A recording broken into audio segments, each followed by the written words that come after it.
Hoje é segunda-feira, dia 4 de janeiro de 2021. O tema que estudaremos dentro da nossa lição da escola sabatina será Santo, Santo, Santo. Esse estudo está baseado em Isaías no capítulo 6, versos 1 a 4. Você está no canal Eu Estudo a Lição com o pastor Samuel Camilo.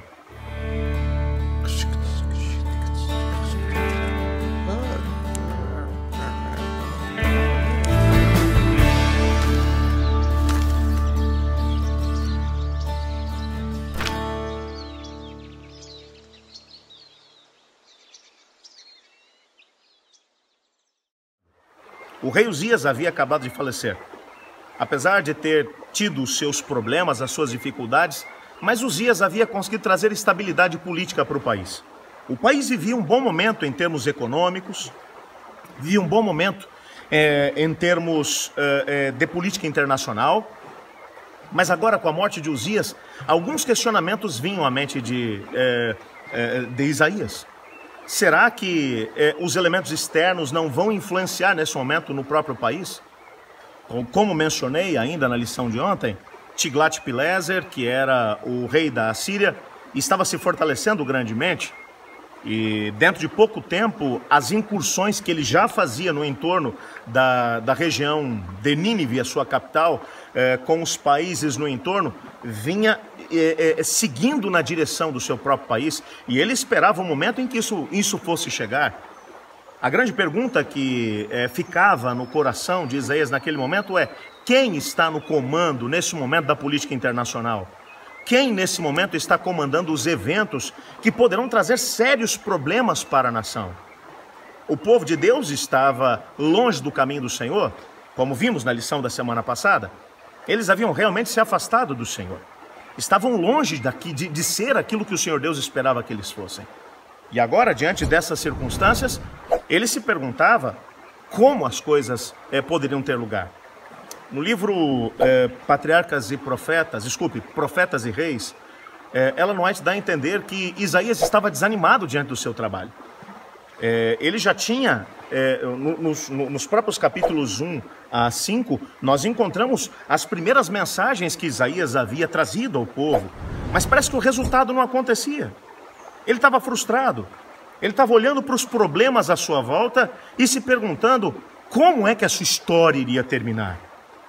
E é exatamente nesse momento, enquanto ele está no templo do Senhor, provavelmente na hora do sacrifício, não sabemos se na hora do sacrifício da manhã ou sacrifício da tarde, se era às 9 da manhã ou às 3 da tarde, mas provavelmente era num desses momentos, porque no momento do sacrifício era o momento que o povo de Deus ia até o templo para poder orar.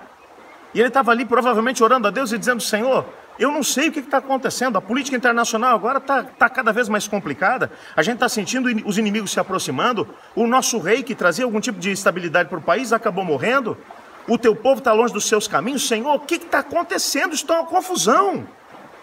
E é nesse contexto que os versículos 1 a 4 do capítulo 6 vão mostrar que Isaías, ele de uma hora para outra é colocado na sala do trono de Deus.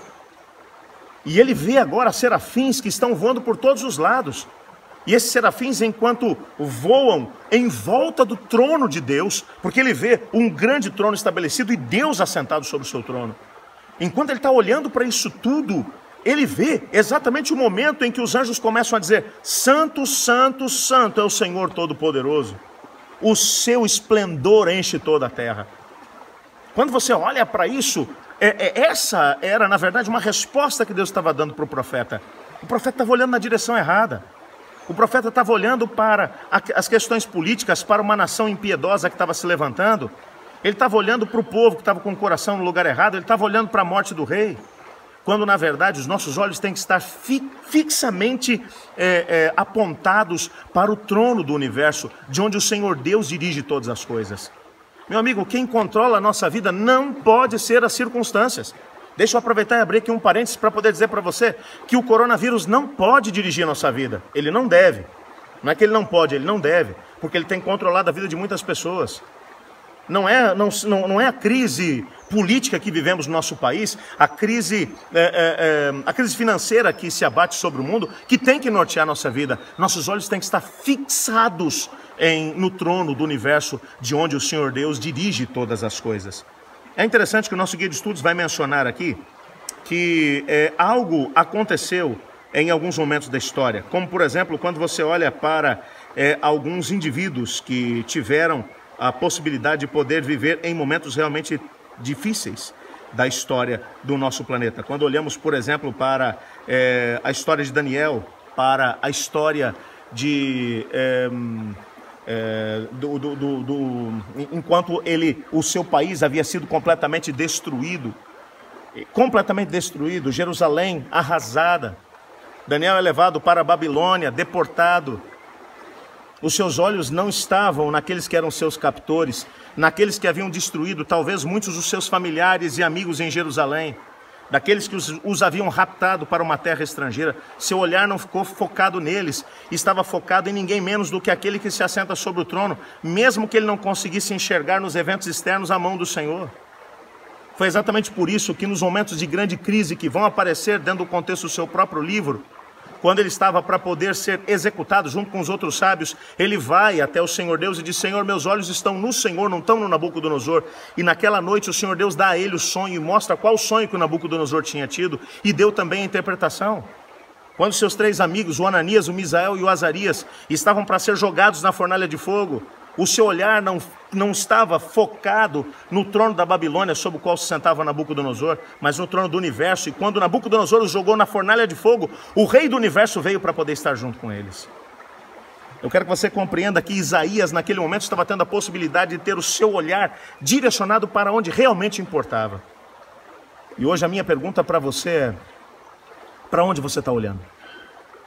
O que é que está chamando a tua atenção? É a política do nosso país? Que tudo vira política? Até a vacina vira política no nosso país. Já reparou? Assunto político. Pessoas estão morrendo por todos os cantos por causa do Covid-19. Vira política também. Você está olhando para a política? Os seus olhos estão focados nisso? Os seus olhos estão focados para o problema financeiro que a gente está vivendo, a crise financeira que está vindo como decorrência dessa pandemia? É isso? Seus olhos estão voltados para o risco sanitário de pessoas infectadas e gente que está morrendo por causa do Covid-19? Aonde estão seus olhos nesse momento? Eu queria te desafiar a colocar os seus olhos naquele que é o Rei do Universo. Quero orar com você nesse momento. Senhor Deus, amado Pai, obrigado porque o Senhor Deus está sentado sobre o seu trono. Ele é o Santo, Santo, Santo, e o seu esplendor enche toda a terra.